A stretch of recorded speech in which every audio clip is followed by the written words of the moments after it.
Most acceptance ఇచ్చిన విధంగానే 3 రాజధానుల బిల్లు అసెంబ్లీలో ఉపసంహరించుకున్న తర్వాత అందరితో పాటు ఇక రాజధాని ఒకటే అనే నిర్ణయం బలపడింది.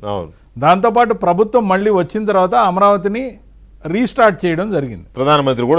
ప్రధానమంత్రి గారు నరేంద్ర మోడీ గారు వచ్చారు. పెద్ద ఎత్తున ఆ రోజు అనేక కార్యక్రమాలకి వర్చువల్గా కూడా శంకుస్థాపనలు చేశారు. అన్నీ స్పీడ్గా జరగాలని కోరుకున్నారు, ఆశీర్వదించిపోయారు.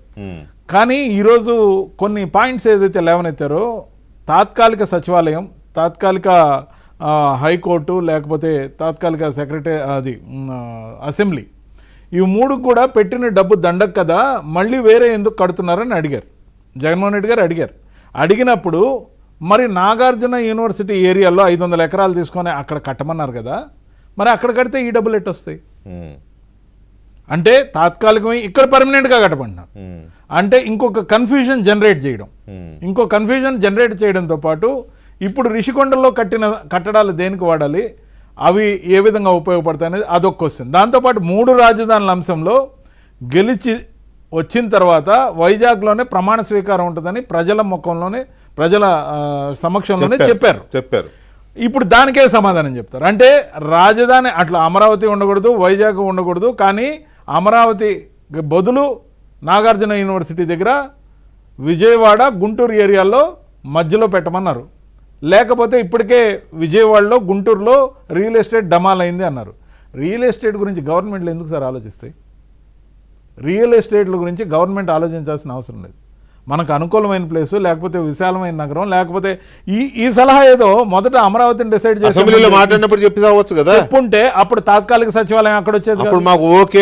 బ్రహ్మాండంగా మీరు పెట్టిన దగ్గర మేము స్వాగతిస్తున్నాం, సంపూర్ణంగా ఆమోదిస్తున్నాం, దీని మీద డిస్ప్యూట్ ఉండకూడదు అన్నారు. ఇప్పుడు ఆ పెట్టిన డబ్బులు ఆ రోజున సమ్మతిగా అందరూ మాట్లాడబట్టే అక్కడ పెట్టారు, అంతే కదా.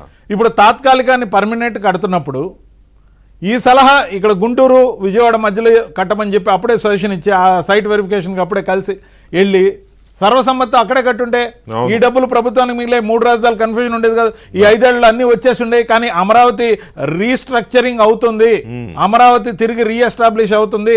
అమరావతి నిజంగా చంద్రబాబు నాయుడు గారు విజన్తో కానీ కనీసం 100% తాను అనుకున్నది కాకపోయినా 70% పూర్తయిన విజిబిలిటీ వచ్చేస్తుంది. ఆ ప్రజెన్స్, ఆ క్రెడిట్ ఏదైతే ఉందో కూటమి ప్రభుత్వంకి దక్కుతుంది. ఇది ఆగడం కోసం ఇది జరగకూడదని కోరుకుంటూ వైఎస్ఆర్సీపీ కొత్త ఆలోచనలు, కొత్త కన్ఫ్యూజన్కి దారితీసే విధంగా ఏదైతే నాగార్జున యూనివర్సిటీ ఏరియాలో ఉన్న ప్లేసుల్లో పెట్టమని అప్పుడు కూడా అన్నాడు.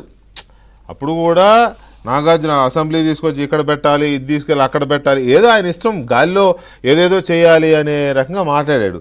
ఇంత జరిగిన తర్వాత కూడా గఫూర్ గారు 3 రాజధానులు అనే దాన్ని జగన్మోహన్ రెడ్డి ఏదైతే సూత్రీకరించాడో దాన్ని ప్రజలు తిప్పికొట్టారు. ఎవరు యాక్సెప్ట్ చేయలేదు. అమరావతిలో రాజధాని అనేదాన్ని అన్ని పార్టీలు యాక్సెప్ట్ చేశాయి. సరే, దాని మీద ఎలా కట్టాలి ఏంటి అనే దాని మీద అభిప్రాయ భేదాలు ఉన్నాయి. మీ పార్టీకి ఒక అభిప్రాయం ఉంది, వాళ్ళకు ఉంది, వీళ్ళకు ఉంది, రకరకాల అభిప్రాయాలు ఉన్నా అమరావతి రాజధాని అనే విషయంలో ఇంకా 2 ఆలోచన లేదు, ఒక వైసీపీకి తప్ప. అది వైసీపీ సిద్ధాంతాన్ని ప్రజలు తిప్పికొట్టారు కదా. ఈయన మళ్ళీ అదే పాట పట్టుకున్నాడండి ఇవాళ. అది ఆ స్పీచ్ చూస్తే అమరావతి నాకు అర్థమైంది ఏంటంటే ఆయనలో ఏ మార్పు లేదు అనిపిస్తోంది. ఎందుకు మనిషి